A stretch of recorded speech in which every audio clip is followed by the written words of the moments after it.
I'm Vladimir Torchilin.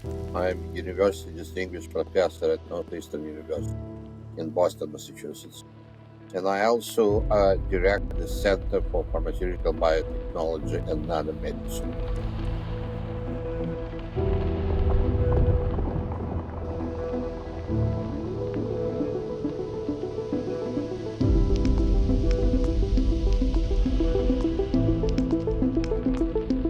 I wouldn't call it spark.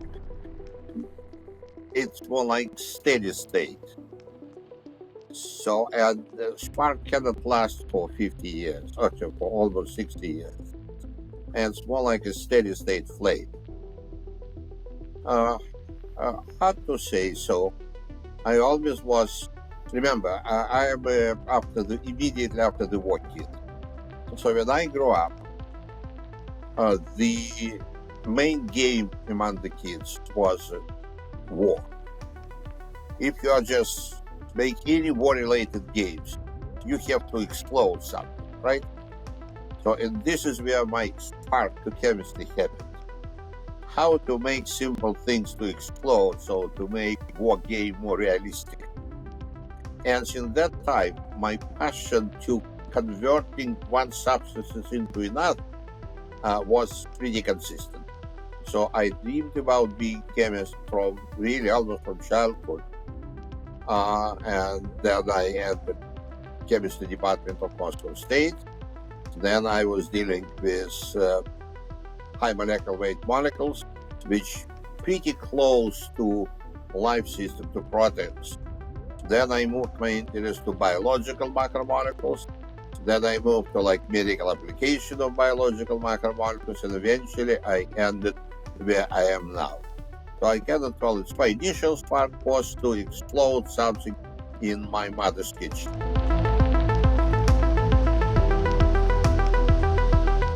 You cannot just jump from side to side like a hart. So you really need to pass your way. And this is challenge number one.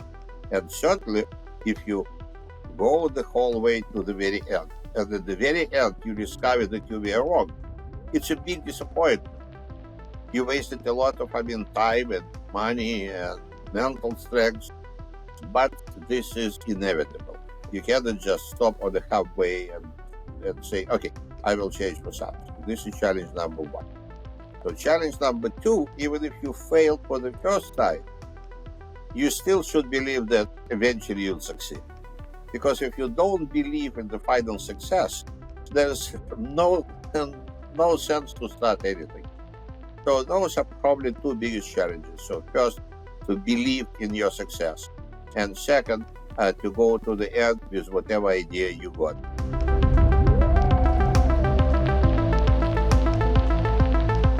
Actually, 2 times in my life, I was just absolutely happy about myself, which pretty rare happens with me. Usually I'm pretty much dissatisfied with myself. First time it was long ago still in Soviet Union, when Soviet Union existed, and I was a scientist in the Soviet Union. And we developed the very new type of medication.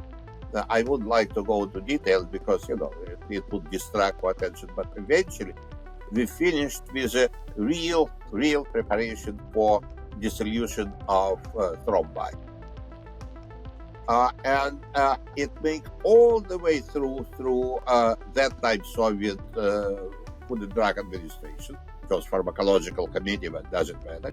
So it was allowed for application, and it was produced in Soviet Union beginning from like 1980 till about late 80s, when new drugs appeared on the market. The preparation as itself was very useful in dissolving clots in the eye, which very often is a result of trauma. And very often it happens with kids. I am pretty cynical, man. I always was like that. But I always cried when parents start kissing our hands and hugging. It was such a touchy moment that I understood that whatever time we spent, whatever disappointments or appointments we had along the way, everything is justified. If you can result with something like that, you read the good stuff. And another stuff is already here in the States, where what I did was used by a startup company to develop a new anti-cancer drug. And currently it's in clinical trials, and the company is publicly traded. So, just we achieved something. But again, it happened only twice over my long life in science, which just tells you how rare those things happen. But I believe that even two good drugs which could save few people, it's already like a good justification of all our efforts.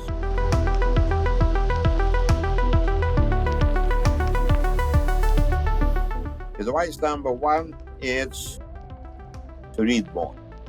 Read more, and remember, science did not appear with the periods of internet and PubMed. Science was long before that, and many outstanding discoveries were done before they were displayed on the web. So look and dig deep. It will always help. Number two is, if you got a good result, repeat it at least twice. Make it sure that this result is not of your subconscious desire, which can run your hands when you're doing experiment, in the direction your brain desires, so even beyond your will.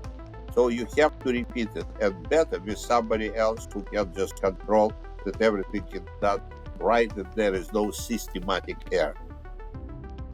Then science is very difficult nowadays to do alone.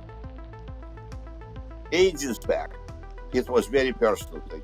Not anymore. Again, I am not talking about mathematicians or great physicists who can work like this piece of paper and pencil, roughly speaking, and still make genius discoveries. Like life sciences, teams, especially teams who involve people from different specialties, are really good and really productive, because all the best discoveries of last decades probably are made on the interface between different sciences.